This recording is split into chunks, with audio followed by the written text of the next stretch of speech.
తెలంగాణలో కాంగ్రెస్ ప్రభుత్వం ఏర్పడి ఏడాది కంప్లీట్ అయిన సందర్భంగా హైదరాబాద్లో కూకట్పల్లి నియోజకవర్గంలో సంబరాలు అంబరాణి అంటాయి. నియోజకవర్గ కాంగ్రెస్ ఇన్ఛార్జి బండి రమేష్ నేతృత్వంలో కూకట్పల్లిలో వై జంక్షన్ వద్ద టపాకాయలు కాలుస్తూ సంబరాలు జరుపుకున్నారు కాంగ్రెస్ శ్రేణులు.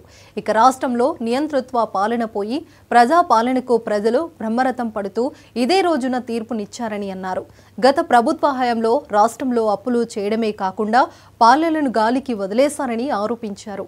రేవంత్ రెడ్డి నేతృత్వంలో సంక్షేమ పథకాలను అమలు చేసే దిశగా ముందుకు వెళ్తున్నామని అన్నారు. గత ప్రభుత్వం చేసిన అప్పులకు వడ్డీలు చెల్లిస్తూనే సంక్షేమ ఫలాలను అందిస్తున్నామని అన్నారు. కాంగ్రెస్ పార్టీ ఇచ్చిన 6 గ్యారెంటీలను అమలు చేసే దిశగా ప్రభుత్వం కృషి చేస్తుందని అన్నారు. రేవంత్ రెడ్డి గారు తపన పడుతూ ఉన్నాడు. ఈ రాష్ట్రాన్ని అన్ని రంగాల్లో ముందు నిలబెట్టాలని, మరి సంక్షేమ పథకాలు ప్రజలకు చేరాలని మా నాయకులు, మా కార్యకర్తలు అందరూ కూడా సిద్ధంగా ఉన్నాం. ఏ కార్యక్రమం వచ్చినా కూడా ప్రజల్లోకి తీసుకెళ్లి ప్రజలకు చేరవేసే విధంగా మేము ముందుకు సాగుతామని చెప్పి రేపు రాబోయే రోజుల్లో ఇందిరమ్మ ఇళ్ళు కూడా ఇవ్వబోతా ఉన్నాం. వచ్చే నెల మొదలెడతాం ఇందిరమ్మ ఇళ్ళు.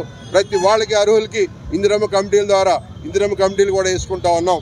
ఈ ఇందిరమ్మ కమిటీల ద్వారా అర్హులైన ప్రతి పేదవారికి కూడా ఇల్లు కట్టించే విధంగా మేము మరి ఇవి రూపకల్పన చేస్తూ ఉన్నాం. ఈ రకంగా ఇటు రేషన్ కార్డులు కానీ, పెన్షన్స్ కానీ ఇంకెవరెవరికి అందపోతే వారికి కూడా అందించే విధంగా, ఎవరికైతే గృహజ్యోతి మరి ఉచితంగా ఏదైతే 200 యూనిట్ల కరెంటు పథకం ఉందో అది కూడా కొంతమందికి ఇంకా రావాల్సింది ఉంది. ఎందుకంటే వాళ్ళు రేషన్ కార్డు లేకనో లేకపోతే టెక్నికల్గా ఏదైనా ఇబ్బందులు ఉండో వాళ్ళకి రావటంలో కొంతమందికి, వారికి కూడా మేము అవసరమైతే ఇల్లు తిరిగి రేపు ఈ ప్రజాపాలన సందర్భంగా వారికి